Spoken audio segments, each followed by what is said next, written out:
Ross and Rachel, where are you now?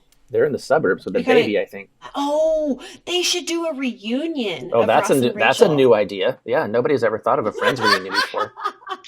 Hi, I'm Laura Heck. I'm a licensed marriage and family therapist, certified Gottman therapist, and co-host of Marriage Therapy Radio. Hi, I'm Zach Brittle. I'm a certified Gottman therapist in private practice in Seattle, Washington. I'm also the co-host of Marriage Therapy Radio with Laura Heck. Zach and I are back with Vanity Fair to take a look at the relationship between Ross and Rachel on Friends.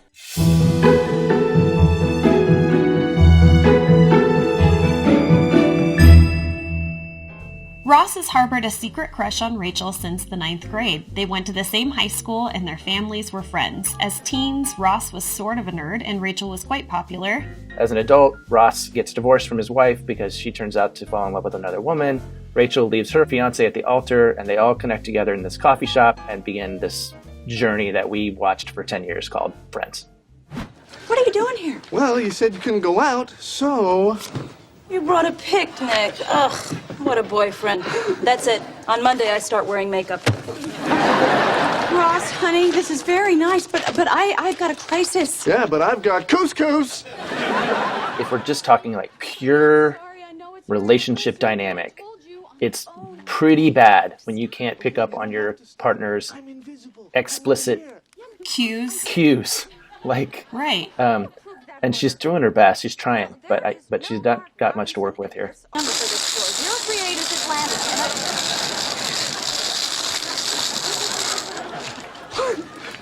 Pepper? I think he's also so focused on what he wants, and that can be so frustrating in a relationship when you are so focused on what your desires are and what you want rather than paying attention to what your partner is literally saying to you. I think that's actually a really good point, particularly when you think again about the trajectory that the two of them were on, where he's been trying to woo her for decades and she's kind of late to the party. So he's actually living into his like dream. And he's not going to blow it, so I'll give him at least that. Ross, you're not listening to me. I don't have time to stop. Come on, Rach, you don't have, 10 minutes? I don't have 10 minutes. What, Sophie, does she have 10 minutes? Hey, Ross, I told you I don't. I have to say, when he turns to, the first time I watched this, when he turns to secretary, I think they called them secretaries back then, and says, hey, does she have 10 minutes? That would send me over the edge. I mean, clearly she's already escalated. She's already a state of feeling like she's internally chaotic. And now he's saying, hey, I don't believe what you're saying about yourself. And he turns to her assistant, and that I would yell. Don't yell at me, okay? This is the most I've seen you all week. Look, I cannot do this right now, okay? I've got a deadline. I think there's a very important alignment issue here, that when you're not aligned, you're not going to have effective communication, period. To me, like when you want to know what people's priorities are, you follow their time and their money. And so what she's basically saying is, you're not a priority for me because I don't have 10 minutes for you. And that would be frustrating as well. I disagree. I think that if someone says, I'm going to be in the middle of a shitstorm right now at work and I need to get this done, and then you walk in and you say, what you just said, you know what?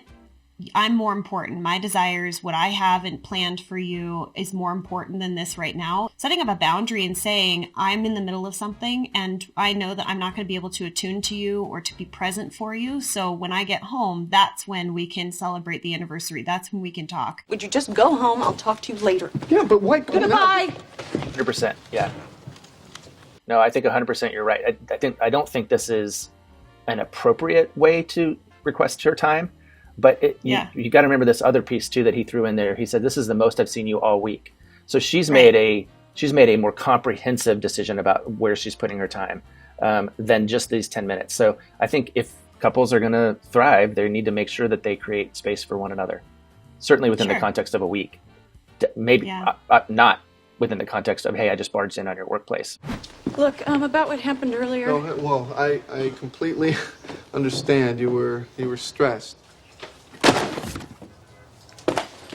I was going to give you a chance to apologize to me. For what? For letting you throw me out of your office? You had no right coming down to my office, Ross. You do not bring a picnic basket to somebody's work. Unless maybe they were a park ranger. Yeah, well, excuse me for wanting to be with my girlfriend on our anniversary. Boy, what an ass am I. That's defensiveness. FYI, in case you're watching this. Oh, pity me. I did something and I'm not to be at fault. So he's being defensive at the moment. Well, and I think the other piece too is this idea that you talk about a lot, which is kind of, for some reason, she's got on her like dark lenses, right? You call them shit-covered glasses. But I told you I didn't have the time. Yeah, well, you never have the time. Shit-colored glasses, it's really just this negative perspective. So in the research, you can either be in positive sentiment override, where you really look at your relationship, you scan for the positives, you're constantly on the lookout for what you love and appreciate about your partner and about your relationship, or you can be in negative sentiment override. And the negative sentiment override is where you find yourself really easily interpreting neutral stimuli in your relationship as more negative, or you find that you're really just like on the lookout for ways that your partner is hurting you or betraying you or missing the mark. And I think in this instance, just this one gesture of Ross showing up with this picnic basket and offering a kind, I think all of us could look at that and go, oh, that's so sweet. I mean, we even see that with the assistant, right? That's it. On Monday, I start wearing makeup. Her lenses are more accurate than Rachel's at this point because she goes, that's so sweet. And the way that Rachel looks at it is through negative sentiment override, which takes time to creep in for you to get to the place where your relationship is overdrawn and you're misinterpreting actions in the relationship. They aren't in a healthy foundational space because if they were, and he shows up with the basket, which is effectively it's an interpretable act, right? Am I going to interpret it as an intrusion or as a relief? Right. And I'm more likely to interpret it as a relief when the foundation is intact. For a week, they haven't connected. And if you are feeling like there's been disconnection, you think of like this emotional bank account between the two of you. And all week long, you've just been making all of these withdrawals because you're busy, you're stressed out at work, you're not able to be with your partner. And then all of a sudden, Ross shows up with this beautiful gesture. And the lens that she's looking at that through is interpreting that this is him barging in rather than making a sweet gesture and saying, I just want to spend time with you. Ross, what do you want from me? You want me to quit my job so you can feel like you have a girlfriend? No, but it would be nice if you'd realize that it's just a job. Ooh. Just a job? Yes. There's so many things happening here that just make the spiral go down even further, because what we know about Rachel is that she had been working at the coffee shop. And now she's working in a job that is her dream job. And he says it's just a job, which completely minimizes her dream and her importance. Ross, do you realize this is the first time in my life I'm doing something I actually care about? This is the first time in my life I'm doing something that I'm actually good at? That to me is her saying, you don't know me. Because if you knew me, if you cared about me, if you were honoring my dreams, then you would recognize that this is a big deal. And when I'm stressed out and I need to get something done or want to accomplish something at work, it's because it's not just about work, it's about the dream. Oh, maybe we should just take a break. Okay, fine. You're right. Let's take a break. Let's cool off, okay? Let's get some frozen yogurt or something. Perfect idea. Take a break. Go get some frozen yogurt separately. No, this is it. A break from us.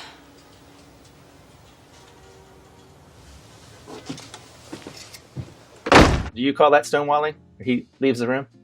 Yeah, I mean, stonewalling is basically just shutting down from your partner. When you become a stonewall, you're not engaging, you're not speaking, your nonverbals aren't present. They grab their keys, they leave, they go for a drive.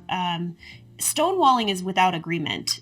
Taking a break, however, can be incredibly helpful. And that would have been, had they followed this and said, you know what, why don't we take a break? And Rachel would have bit her tongue rather than saying, I mean a break from us. My guess is that they would have calmed down, because right now they're in sort of diffuse physiological arousal, DPA, of what we consider fight or flight. They're flooded. And you just can't have a good conversation with your partner when you're flooded.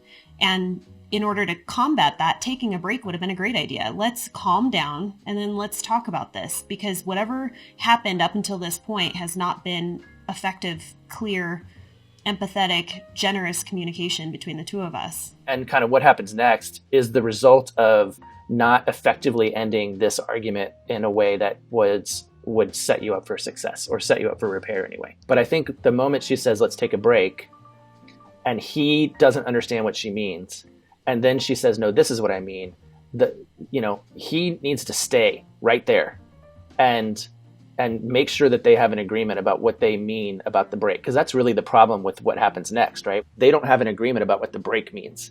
And so if they're going to end that conversation effectively, they have to find agreement about what the break means.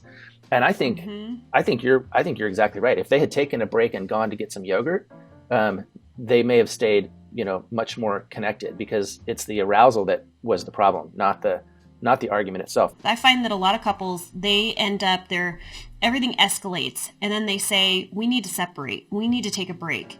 And the whole reason why they want to take a break is because the pain is too great. They've gotten to that threshold where it's like, it's going to be easier for us to stop, cease action, and take a break than it is for us to continue forward. But that doesn't mean that your job is done. At that point, now you have a whole lot of things that you need to script out, write out, come up to some agreement. What does a break mean? Does it mean that we text each other? Does it mean that we call one another? Does it mean that we don't see each other? Does it mean that we don't show up at parties where we know the other person's going to be? Do we date other people? There's a lot of things that you need to establish. Otherwise, there's so many opportunities where you're going to get it wrong and then be hurt. You're not setting yourself up for success. Just get away from me. It was a mistake. I made a mistake, okay? A mistake? What were you trying to put it in? Her purse? You know what? I want you to leave. Get out of here. Just get out now. No, I want to stay. I want to talk about this. There's no chance this conversation goes well while they're escalated. I mean, there's absolutely zero chance. So the idea that he should leave maybe is actually true, but I think the thing about stonewalling in particular is the leaving has the promise of a return, right? And so we have to assume that if they're going to find a way to de-escalate, it's got to be together. You know what? I'm not the one that wanted that break, okay? You're the one that bailed on us. You're the one that ran the moment things got just a little rough. That's what? The thing about infidelity is that I think there's lots of different profiles. They're talking about two different things almost, because Ross is concerned about this present figure in the relationship that has been a threat to him for a time, despite Rachel's protestations that she hasn't been with him at all. That's kind of different than the one night stand you have with the girl that you met at the store.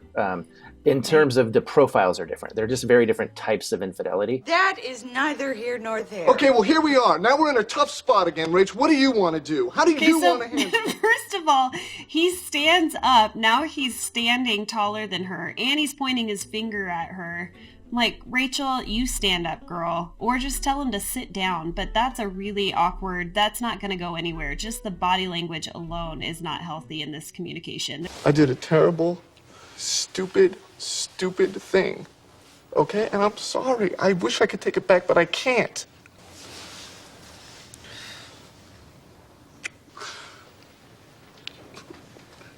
No, Ross, don't! That was a pretty good apology until the kissing. And it's really interesting how he can switch. I mean, it's funny because it's actually a pretty accurate portrayal of how people in the moment, like they're trying anything they possibly can to feel heard. And so he stands up, he points his finger, he gets frustrated, he gets intense. And then he's like, this isn't working. So he sits down, he gets calm, he softens, he starts talking about how much he loves her. And it's like, you are willing to just pull out anything you can to get to your partner. And interestingly, I mean, the listener is really the one who's going to determine whether or not they're able to hear what you have to say. When you said the listener is the one who gets to decide, I almost thought about me, the viewer. Like, I get to decide too, right? Like, I get to decide whether or not I'm going to forgive Ross. Like, do you have that notion? Do you want to forgive him? Yeah, I do. I had a lot of empathy at that moment because all of this started off with him trying to reach across the gap, the chasm, and bring an anniversary, celebrate their love together. And all within a matter of 24 hours, he's the one who's saying, I haven't seen you, I care about you, I want to celebrate our love, to then going out and feeling like he's in pain and trying to make himself feel better. But yeah, I do want to forgive him, and I do have empathy for him. I used to think of you as somebody that would never, ever hurt me. Ever. God, and now I just can't stop picturing you with her. I can't. It doesn't matter what you say or what you do, Ross. It's just changed everything. When there's been a betrayal like this, Rachel is exactly right. Like, you aren't the same person, or you certainly aren't in the same relationship. So what's interesting too, though, is like, often I'll say to clients who have had an affair of some sort, I'll ask them, I said, if I asked you 2 years ago if you would ever have an affair, what would you say? And they'll say, no. Of course I would say, no, I would never do that. And so in that way, Ross, in this case, is also not the same person that he was. Like, he, to himself, right? He used to be a guy who would never have an affair, and now he's not that guy. And so he has to come to terms with that reality, that he's a new person, and he has to get to know that person. And if their relationship is going to recover, it's going to be because they agree to, again, pivot. Pivot! Pivot! When something is broken, it needs to be repaired. And the thing that's really cool about really good affair work or really good betrayal work is that often the thing that lives on the other side of the break can be stronger than the thing that existed before it. And so, but that's really what's happening right now, is that they don't have a clear path to the post-betrayal agreement. Could he have done differently? I mean, I think he could have probably left like 6 hours ago and given her some space that she needed, because this conversation going on till 3 o'clock in the morning isn't, you know, it doesn't have a safe landing strip. This can't be it.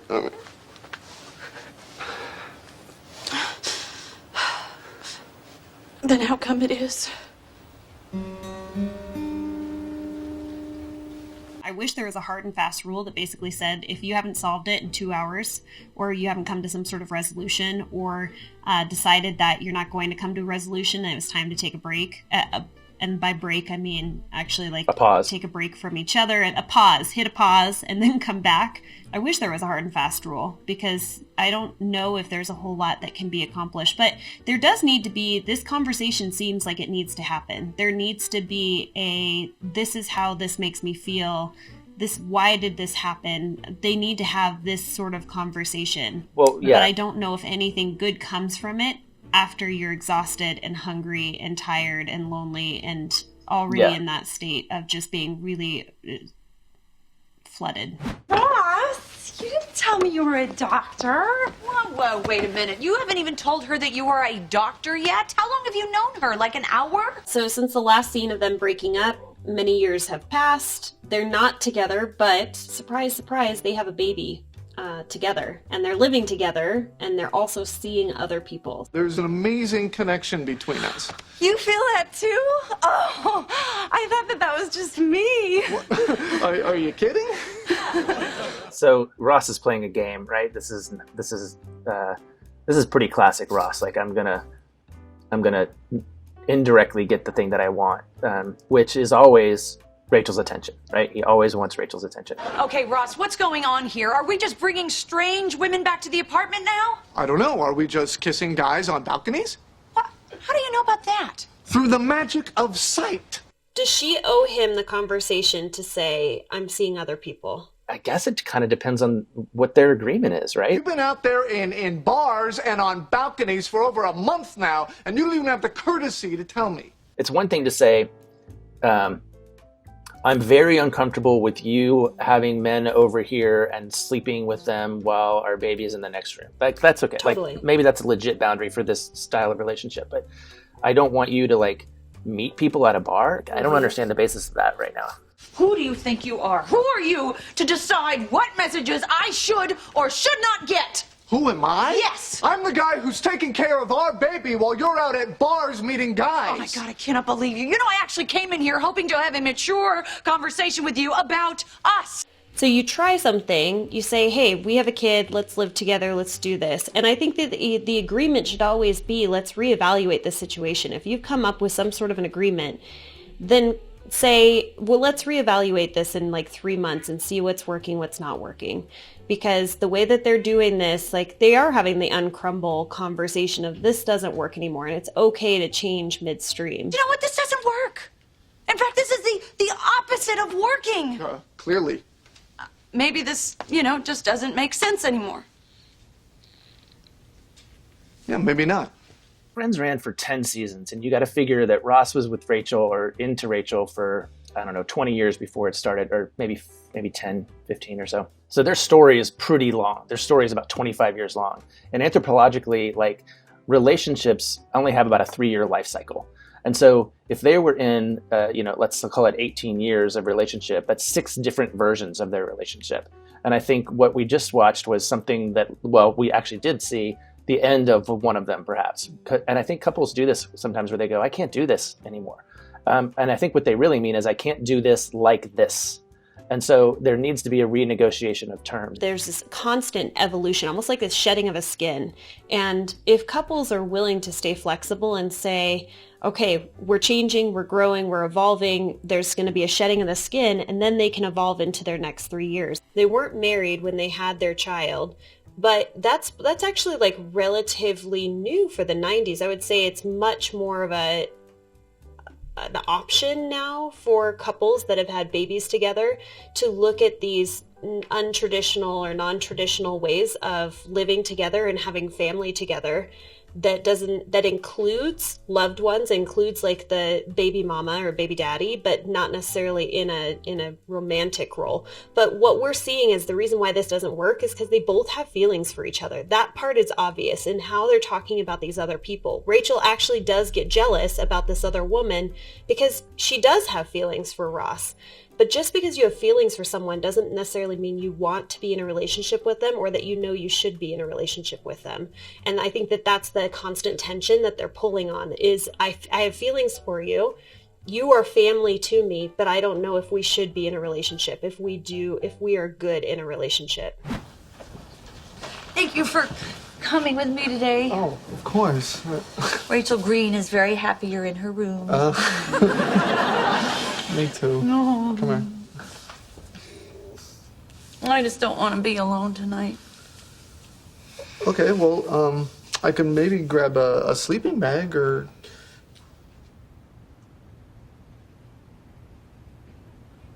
Well, it's interesting to see the dynamic shift, right? For a couple of episodes, we've seen him be the primary sort of pursuer. And now she's gone into the pursuer space, which is, certainly given the trauma that she's experiencing, that makes sense. But good on Ross for, maintaining a boundary. You are upset about your father and you're feeling vulnerable, and I just don't feel it would be right. I feel like I'd be, taking advantage of you. But taking advantage? I am giving you the advantage. Enjoy. Look, I'm sure it would be great, but I think one of us has to be thinking clearly. So I'm gonna go. Terry Real talks about how couples quite often will sort of vacillate between being the adult and then being the wounded child. And in this moment, she's quite literally the wounded child while her father is in the hospital. And the thing that I love is he says, you can be wounded, and there's certainly moments where we need to be able to show up and be the wounded child, but only one of you gets to be the wounded child at any given time, which means that he recognized you're hurting, you're in pain, and that's a space that you need to be in this moment. But that doesn't mean that I also get to get swept off and be in the moment like this and make mistakes where it probably isn't going to serve our relationship. That I need to stand my ground as the adult to make adult decisions, which is quite often being able to resist your urges that come up. In the future, when a girl asks for some ill-advised sympathy sex, just do it. I can't believe this. I was just being a good guy. Oh, that is so hot. You know what? To avoid this little thing in the future, let's just say you and me never having sex again. What? That's right. Sex is off the table. I am never having sex with you again. It's not fair that she said, that she blames him for how she's feeling. Because he did operate as the functional adult in that scenario. She wanted to feel comforted, and she's reaching out for Ross in a way where she knows that he is someone that she can trust. And so she's reaching for him. And I think that there is a graceful exit, which is exactly what he did. So I think he did everything right, saying, I think that we need to take a moment. I think I need to go away. I will see you in the morning. I mean, he's showing up for her in all of the ways that she needs, except for drawing a boundary and saying no to sex, which I think is a perfectly fine boundary. And notably, this scene plays really differently if the genders are switched. I think we just have to acknowledge that it's okay to set a boundary and say no. And we would absolutely say that if it was Ross making his move on Rachel and then trying to shame her for not sleeping with him. 100%. It's kind of hard, though. You know, when two people have a connection, you know, that's just seems like such a waste. I was just thinking about how these two have been like breaking up for 10 years now. They've never quite figured it out, which is tough because it's like a wound that they keep scratching at and it never really heals. And they just are like, just gonna scratch it a little bit more today. And I thought maybe, just maybe, they were getting somewhere with this, being able to say, we're not ever gonna have sex again. But nope, Rachel just went in there and she gave it a good scratch. Ross. Yes? Just so you know, with us, it's never off the table. I don't think it's a choice. I don't think that they made a choice to have it always on the table. I just think it's true. And you know what? I mean, different rules exist for different couples. I mean, that's just the deal. And for these guys, they have a very intimate relationship that includes being able to be there for one another at like their most vulnerable. It includes being able to yell at each other. And apparently it includes being able to have sex forever, anytime, whenever it's not off the table. And that works for them. I'm wanting to disagree whether or not it works for them. I think it works well enough, but do I think that their relationship could be better, stronger, if there were clearer boundaries between Ross and Rachel? Probably. I think that we need to be able to know where the boundary is so that we can take it right up to the boundary and then back off. But anytime the two of them get into a place where all of a sudden they notice like one person starting to cross the boundary, I think that's when it gets squirrely. The relationship gets more complicated, more stressful. And like we saw in the hospital room, like that was an unnecessary blow up between the two of them because it was an open-ended boundary between the two of them. I would hate to be the other person.